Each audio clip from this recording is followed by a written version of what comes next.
Ayun. So, good evening guys. Ngayon po ay Monday, April 21, 2025. So, balik na tayo ulit sa trading sa market natin. Medyo tapos na yung long Holy Week season natin, yung ating holiday. So, hopefully maganda yung ating bakasyon at Easter Sunday, di ba? So, pero si PSE medyo nangungulelat pa rin siya. Pero individual stocks, mga related sa tech, mga tech stocks saka mining stocks yung namayagpag. Pero kung titignan mo yung listahan natin, ito pa rin yung yung last na pinag-usapan natin nung around Wednesday ng trading po natin. Okay? So mahina yung blue chips, pero malakas yung yung mga individual na small caps na stocks natin. So nag-close tayo ng 6,138 and 0.06% yung gain natin sa index. So negative 46.86 million, konti lang naman na net foreign sell sa market natin. So ano ba yung pinaka-catalyst natin ngayon sa US market? Nakita ko yung galawan ng US ngayon, parang opening sila is medyo magre-red yata si US markets natin mamaya. Pero yung namamayagpag na balita is related sa mga gold prices natin is nag-all-time high naman siya. Plus yung crypto, kung napansin nyo, ayan, may vlog ako sa crypto. So, kung nakita mo yung galawan sa crypto natin, umakyat din yung yung mga cryptos. 87,000 na yata si Bitcoin natin. Okay? So, check mo yung video natin yan. Ayan. So, ito yung mga pag-usapan natin for today's trading natin. So, ito pa rin, halos ito din yung namayagpag nung huli nating discussions dito sa market natin. So, APX, lakas yun naiwan na tayo ni APX. So, meron siyang 10.32%. Grabe. So tapos sa binobomba siya, meron siyang 10.52 million net foreign buy. So yun pa rin naman yung catalyst is yung pagtaas ng ng mga gold prices. And then si Merrimart, ba lumalaban siya, di ba? Ang tender offer price niya is 0.48 pero umaakyat siya, di ba? So mali yung analysis natin sa kanya. Iba yung gusto ng market, yung kailan yung tender offer natin. So nag-up siya ulit ng 6.67% for today's trading natin. So malakas ulit itong si Merrimart and meron siyang 191.21 5K net foreign buy. Okay. So maganda yung yung galaw ni Mermart. And then si PX, ewan ko, ba't nahihirapan si PX natin, no? Mabigat na yata. So meron siyang 1.01% again naman for today's trading and meron siyang 3.92 million net foreign buy. Okay. Tapos si IMI, so meron kasing reprieve si Donald Trump sa mga tech stocks. So, di ba parang hindi niya lahat is ibabawal o magkakaroon ng tariff. So, siguro kaya ito, si Certec at saka si IMI, umakyat po siya. So, meron siyang galaw na uh, laki 19.29% na umrangkada pala masyado to si IMI natin. Tapos si dito, okay, nag-drop si dito natin. Ako, ng trap na naman. Negative 4.52%. Tingnan natin kung may support. Negative 1.80 million at foreign buy. And then si Certec, ayan, nasa baba, no? So, bigla ng breakout. 17.5%. Laki, no? 29.98K net foreign buy. Okay, so hopefully meron kang nakuha. Pero sobrang taas na ng mga to, no? Nung huling trading natin sa kanya. Okay. So, disclaimer guys, sa mga bago sa channel natin, as usual, yung ating disclaimer ulit sa mga bago sa trading sa market. So, check nyo lang yung ating reviews for education purposes lang po yan. So, wag mong gagamitin to as a reason para mag-buy, sell, or hold ng stocks. Meron po kasing risk na involved sa market. Due diligence na lang po kung anong stocks yung gusto mong bilhin. Then follow mo ako dito sa ating Flabby Trader na YouTube channel para updated ka sa mga posts natin or kung gusto mo join ka dito sa trading community naman natin. Okay, so yung mga nakasubscribe, maraming salamat as usual yung sa mga viewers natin. So check mo lang po yung mga posts, company reviews, yung mga sample reviews natin sa mga stocks, profit or loss, mga sample trades, indicators, technical analysis, fundamentals, mga risk management, and PSE stock market studies naman. And then follow mo ko dito sa ating Fluffy Trader. Crypto ko to para sa mga play to earn games naman. Ayan. So check mo kasi may series of videos tayo with regards sa meme coins. Ayan. So yun yung trade natin ngayon sa bandang crypto. And then follow mo ako dito sa social media, dito sa ating Fluffy Trader na Facebook account. para sa mga posts natin or dito sa Facebook page. Yung mga articles natin dito sa Palabok Trader na, or rather Bodega Peak. Tapos sa Twitter natin, yung mga posts natin, wala pa yung summary ni ano eh. Philippine Stock Exchange, yun yung inaantay ko sa kanya. So tignan natin ano ba yung mga na-post natin for today's trading. Wala pang summary, no? Sa Philippine Stock Exchange. Okay. So yung foreign funds sold, may mga binenta. CBC, PNB, Security Bank, Union Bank, SLF, AP, Manila Water, SCC, CNPF, PNL, EMI, ACDMC, FDC, JT Cap, MEG, ang dami Robinson, Lance, SMPH, BLL, ba't bumagsak si ano? SMPH, Globetel, Converge, at saka si Dito. Sino pa? Okay, BPI, earnings up 9%. Okay, maganda yung earnings ni BPI natin. Tapos, ito, foreign funds bought, BDO, BPI, Metrobank, Alter, Meralco, TAP, GSMI, CIC, Aboitiz, Costco, Ali, CLI, Creedmac, at saka si Pure Gold. So not only is the US committing terrible error with their strategy, but they're lying about it to their own people. Ayan, so yung tariffs pa rin yan. Okay, so balay ni Prutas, maganda siya, 25% revenue growth. Ayan. So ito yung catalyst natin sa mga mining stocks yung ating gold, 3,400 per ounce na siya. Ayan, umarangka daw. Overbought na siguro to si Gov natin. Ayun, kaboom, sabi ni DI Market. APX, okay, 80 at saka CPX umakyat kanina. Nag-pullback si PX. Okay. So, close 6,138, sideways pa rin yung pinakabuong market. Euro rises against dollar, syempre. So, sino ba yung malakas si Senator Bongo dito sa galaw natin. Okay. So siya yung namamayat pag dito. Okay. So yan yung mga bago nating senators later on.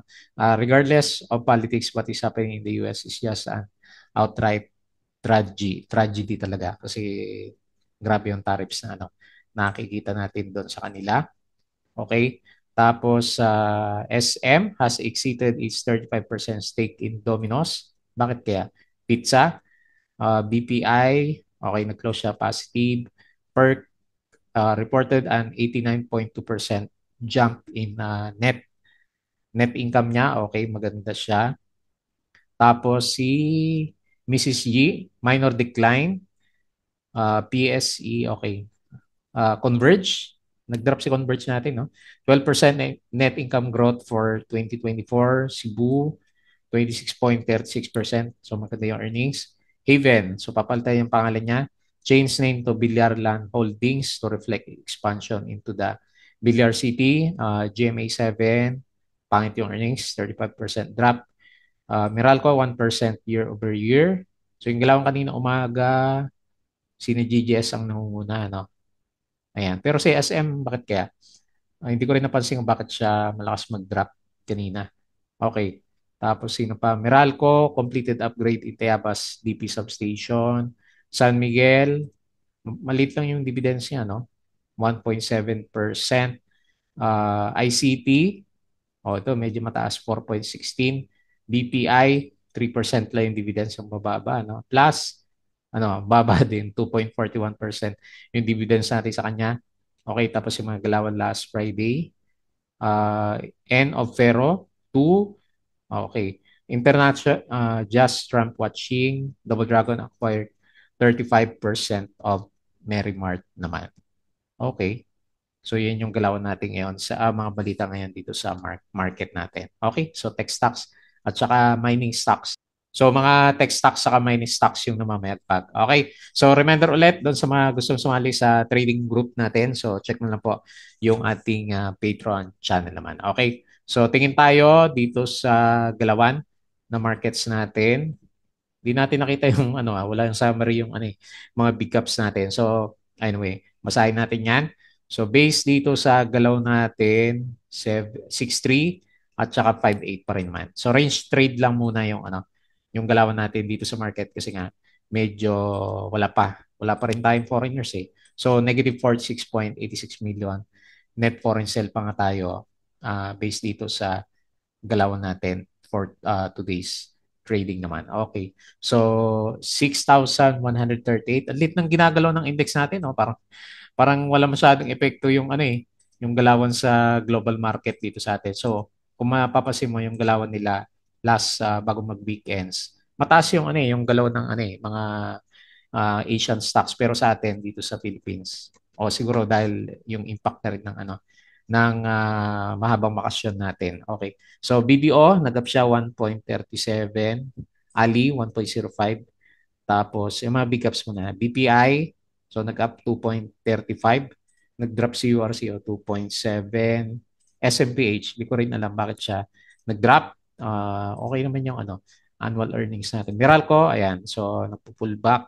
SCC, hindi ganun kalaki. Bloom, pabagsak pa rin. Okay, C plus natin, pabagsak. Converge, minus 2.87. Okay, parang dami yata ang bumagsak na ano, big caps. Okay, so ito naman yung mga winners natin for today's trading. So parang toro yung galawan ni IMI at 19.29%. Tapos si Certec, nag-breakout din siya. 17.5, ang dami nag-breakout. RCI, yun, finally bumalik na siya. 17.43%. APX, yan, banat na banat na. 10.32%. So tapos yung dalawang mining, CMA A at saka CMAB. Panalo itong mga to. Yun, uptrend. Puro 9%. Ionics, ayan. So para puro mga tech stocks nga, no? 7.23%. Merimart, 6% nga po siya. Ang dami mong pumitik. SCP, 4.85. O dahil medyo matagal yung bakasyon, no? PXP, 4.27 for mining. 80, 3.67 and the rest. Ayan, wala man lang doon sa ibang stocks natin, puro mining. So 3% si Megabyte. So dito sa losers, si Web, yun lang, pangit. Pangit bang earnings nito? So, negative 10.22%. Tapos, sino pa? Yung may volume lang Si Top, minus 7.14. Security Bank. Ba't laki? Ba't ang laki? Ano ba earnings nito? Okay naman Minus 7%. Talagang binabasura na yung mga stocks natin. FCG, minus 4.29.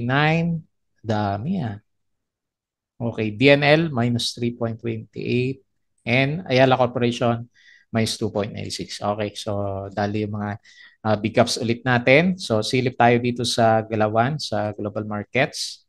So medyo mapula yung yung opening ng ng US stocks natin. So base dito sa Galawan niya. So ano kayong problema na naman nila dito? O dahil holiday din sila nung over the weekends, no? So, tignan na lang natin. Okay, so last mix lang sila nung last na trade nila pero ngayon mukhang mapula. So, S&P minus 1.11, Dow Futures minus 0.95, Nasdaq minus 1.23%. So, holiday din yata dito sa sa European stocks, hindi siya gumalaw. Pero dito sa Asian stocks, ayan. So, sobrang lakas. Ayan. So, maliban dito sa Taiwan siguro to, negative 1.49. Tapos kung titingnan mo sa crypto, ayan So, bulat ulit si crypto. So, Bitcoin 87.4K, Ethereum 1.6, BNB 604, lahat, halos lahat. Si Dodge 4.6, sino ba? Shiba, asan yung Shiba natin? 3.34%. Okay? So, halos lahat din ng crypto is maganda yung galawan. Okay, so silip tayo dito sa mga individual na stocks natin. Unahin natin si APX. Ayaw paawat ni APX, no? So, laki, no? Parabolic na yung galaw niya. So, 10% and may tulak nga siya, 10.52 million. So, meron pa yata, may, okay, nagsishare buyback din si Mr. Sino ba may-ari nito? Enrique Rason. Ayan. So may nakita ko na disclosure sa kanya kanina. So mukhang extended Fibonacci yung yung pwede nating gawin ulit dito. So balik tayo dito sa baseline niya. Hindi na kaya. Hindi na kaya ng Fibonacci natin. I-adjust natin siya. Saan tayo mag-start? Tanggalin natin yan. Masyadong malayo yata yung base natin. Parabolic yung galaw niya, no? Hindi kaya ng ng Fibonacci natin. Ayan. So kung dito ako magbe-base, and then dito, para makita natin yung masyadong maaga, no? Okay. So wala, hindi kayo sukatin ng Fibonacci natin, mataas talaga. So congrats po doon sa mga winners natin. Ano ba yan? Ayaw masukat ng Fibonacci. Meron pa ba tayo? O all-time high na dito sa bandang kaliwa? Parang meron pa na. O meron pa namang konti. Ayan, parang mag-all-time high na siya. So next is 7 na, no? 6.95 kasi. So 7 na yung next na pinaka-psychological level natin and hindi ko nakita yung support. Drawingan natin yung pinaka-support level kasi meron naman dito sa bandang kaliwa. So ito na lang. Ayan, 6.25. So yan na lang muna yung trading range natin. Pero hindi na kaya to siguro sukatin ng trend chart kasi parabolic na yung galaw. Ayan. So, syempre pinaka-catalyst natin sa kanya is yung global prices natin dito sa mga metal products is umakyat siya ng umakyat naman. Okay? So, very good. Very strong. Yung RSI natin is above 60. Tapos yung MACD formation natin is malakas din siya. Parabolic na rin siya. Okay? Next, Mary Mart. Okay, so lumalaban pa rin si no? Hindi pa rin naayos si Instagram.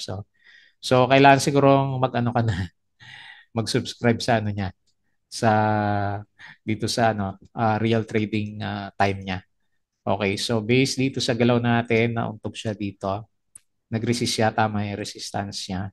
Meron siya dyan. And then pinaka-support natin is MA100. Ayan. So parabolic din siya and overbought na si Mary Mart. Okay, so and then sobrang taas na rin ng hindi natin makita yung galaw ng niya, ng overbought na rin yung RSI level natin. Okay? So nag-up siya 6.67. So ewan ko lang kasi yung review ko ng huli 0.48 yung nakita ko na tender offer naman. Pero ayaw yata mag-tender offer. Mukhang paabutin pa ng piso to si hopefully umabot ng piso para sa mga matagal na holders natin kay Merrimart. Kasi lugi nga naman pag sa 0.48 siya. Okay? Next, PX. So, nahirapan si PX natin. Ano ba earnings niya? Minus 20% kasi. Ayan. So, siguro ito yun, no? Nagpapabigat. Si APX, yung earnings niya is plus 28%. So, siguro, yun yung iniinda nitong si PX natin. So, nagre-resist siya. Ewan ko lang puro red yung candle. Dapat sumabay na rin siya kung talagang siya itutulak siya, no? Meron siya net foreign buy, 3.92 million and 1.01%. So, medyo nagda-dowgy siya, nahirapan siya. So, siguro nga yun, yung earnings natin sa kanya. So, sumabay kasi yung negative yung earnings niya. Ayan. So, nasa bullish side pa rin naman pati yung RSI. Next, si IMI. So, mga tech stocks. Sumabay na sa sentiment ng market natin. So, based dito sa galawan niya is sobrang parabolic na si IMI. Natuloy na rin siya, no? So, kalay mo ba naman? Pero tinitignan ko yung earnings nito, pangit pa rin eh. Ayan, no? So, negative 4 billion pa rin siya. Pero anyway, ibang gusto ng market sa kanya. So, resistance. Currently, nasa resistance and support is around sa DOS, no? 2 po. Baka umabot na to ng 2.5, no? Baka mag-breakout pa. So, watch out na lang sa mga false breakout. Overbought na rin siya. Lakas ng volume, no? So, 17 million, 19.29%. Tinira ba to sa sa 5-minute chart? Hindi naman. Unti-unti na umakyat yung price action natin sa kanya. So maganda rin talaga yung galaw niya kahit papaano tong si IMI. Hopefully tuloy-tuloy kasi ang tagal na rin niyang ang tagal na rin niyang kung titignan mo yung price action niya, ang tagal na rin niya lubog eh. Ayan o. So anong year pa yan? Simula nung yata to nung nagbenta siya ng mga properties niya, mga businesses niya, di ba? Kasi hindi masyadong kumikita yung mga European semicons niya. Okay? So, na-spare siya dahil doon sa good news sa tariffs, pati si, di ba, si Sirtec. Pero nahin muna natin si dito. Okay, nag-resist tuloy yung MA100. Tingnan natin kung pullback lang yan kasi medyo naman siya, sumampa kahit papano dito sa MA10. So, okay din yung niya. Okay din yung RSI pa rin niya. Ayan, hopefully hindi siya pumailalim for tomorrow's trading. Kasi malakas din, no? Negative 4.52%. Walang catalyst si ano eh, si dito natin. And then lastly, itong si Certec. So nag-breakout siya. Hopefully good catalyst yung mga semicon stocks. Ano nangyari kaya doon sa mga yung ano niya, yung mga preferred shares niya. So hindi ko na napansin eh. So meron tayong konting support dito sa 0.8. Sabihin mo na no, 0.88. Ayan. Hopefully mag-close siya until dito bago siya mag-higher low ulit. So nag-up siya 17.5%.